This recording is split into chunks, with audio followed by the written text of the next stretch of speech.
نبی پاک نے اپنے جو 3 مقام بتائے، اب ان تینوں مقام کو پہلے سمجھیے گا کہ یہ کتنے بڑے بڑے مقامات ہوں گے اور کتنا اس میں فاصلہ ہوگا۔ مثال کے طور پہ آپ یوں سمجھیے کہ اگر 25 لاکھ 30 لاکھ لوگ حج پر ہوتے ہیں، جنہوں نے حج کا ایکچوئل حج کیا ہے نا، وہ پنجابی میں کہتے ہیں لگ پتہ جاتا ہے کہ رش کہتے کس کو ہیں، بندہ کھو جائے تو پھر ڈھونڈنا آسان نہیں ہے۔ 25-30 لاکھ میں کراؤڈ سمجھ نہیں آتا کتنا ہے۔ وہاں اشفاق میں کتنے لوگ ہوں گے؟ 8 ارب تو اس وقت دنیا میں ہیں، حضرت آدم سے لے کر صبح قیامت تک جتنے لوگ اس دنیا میں آئیں، اربوں ہوں گے، خربوں ہوں گے، تو کراؤڈ کتنا ہوگا؟ ٹھیک ہے۔ اور پھر ڈیسٹینیشن نبی پاک نے بتا دیا۔ اب ان تینوں ڈیسٹینیشنز پر، ان تینوں مقامات پر پورے اہل محشر کی ایکٹیویٹی ہو رہی ہوگی۔ پورا اہل محشر پلسرات سے بھی گزرے، پورے اہل محشر جو ہیں وہ حوض کوثر پر بھی پانی کے لیے جو بھی آ رہے ہوں گے مسلمان، اور پھر نامہ اعمال کھل رہے ہوں گے۔ تو ذرا امیجن کریں کہ یہ تینوں مقام کتنا دور ہوں گے ایک دوسرے سے۔ یعنی عرفات میں کوئی کہے کہ مکتب نمبر 1 پہ نہ ملوں تو مکتب نمبر 40 پہ ڈھونڈ لینا، تو یہ پاسبل ہی نہیں ہے۔ آپ 1 سے 40 تک جا ہی نہیں سکتے، جائیں گے تو وہ دن ہی ختم ہو جائے گا۔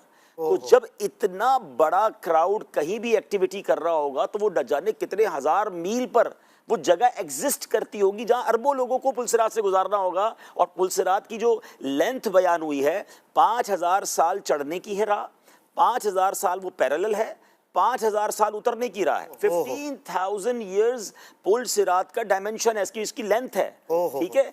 لیکن نبی پاک فرمانے تینوں مقامات میں سے کہیں بھی ڈھونڈ لینا۔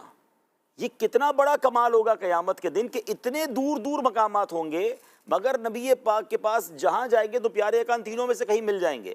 اور یہی بات جو ہے مولانا حسن رضا خان صاحب نے ایک شعر میں سمجھائی ہے، مقام فاصلوں پر اور کام مختلف اتنے، تینوں کام الگ ہیں، ڈیفرنٹ کام ہیں، مقام دور دور ہیں۔ یہ کیسے ہوگا؟ مقام فاصلوں پر کام مختلف اتنے، وہ دن ظہور کمال حضور کا ہوگا۔ ایکچولی اس دن بتایا جائے گا کہ نبی پاک کا کمال کیا ہے، دکھائی جائے گی محشر میں شان محبوبی کہ آپ ہی کی خوشی آپ کا کہا ہوگا، غلام ان کی عنایت سے چین میں ہوں گے، عدو یعنی دشمن حضور کا آفت میں مبتلا ہوگا۔ پھر ایک اور خوبصورت بات جو نبی پاک کی امت سے محبت چھلکتی ہے، ڈائمنشنز یا ڈیسٹینیشنز کون سے بتائے؟ تینوں جگہ نبی پاک مددگار کی حیثیت سے ایک یوں سمجھیے کہ ایک فکر کے ساتھ موجود ہوں گے۔ اسی کلام کا شعر ہے نا کہ عزیز بچے کو ماں جس طرح تلاش کرے، خدا گواہ یہی حال آپ کا ہوگا۔ بچے کو جس طرح ماں ڈھونڈتی ہے، پیارے آقا کبھی پل صراط پر مدد کر رہے ہوں گے، کہیں نامہ اعمال کو بھاری، جو گناہگاروں کے پلڑے ہیں بھاری کر رہے ہوں گے، کہیں جناب پانی پلا رہے ہوں گے حوض کوثر کے جام سے۔ اچھا، پھر 1000 جان فدا نرم نرم پاؤں سے پکار سن کے اسیروں کی دوڑتا ہوگا، وہ پاک دل کے نہیں جس کو اپنا اندیشہ۔ اس کو ذرا سمجھیے گا، یہ خود نبی پاک کی حدیث کی طرف اشارہ ہے۔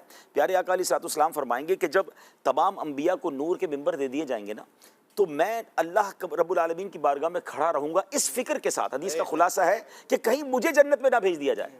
ذرا غور کیجئے گا، ساری دنیا کو فکر یہ ہوگی کہ ہمیں جنت میں بھیج دیا جائے، ہم رہ نہ جائیں۔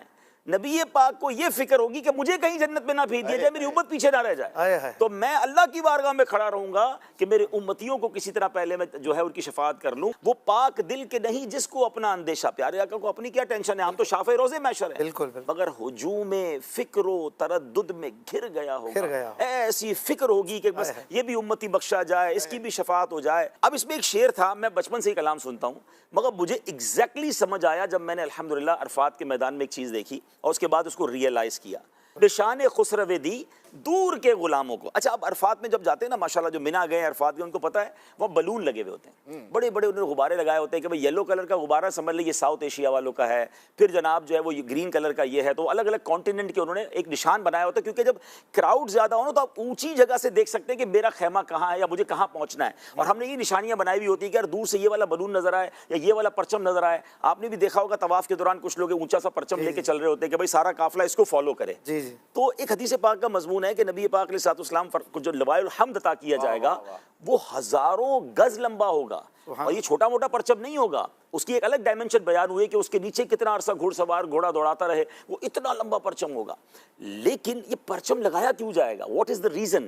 اب مثال دیتا ہوں، ہم یہاں سن رہے ہیں کہ یار پیارے آقا علیہ الصلوۃ والسلام کے قریب پہنچ جائیں گے تو مسئلہ تو سارٹ آؤٹ ہو جائے گا، مگر پیارے آقا کو ڈھونڈیں گے کیسے؟ اور وہ لوگ ہوں گے تو نظر کیسے آئے گا کہ کہاں ہیں؟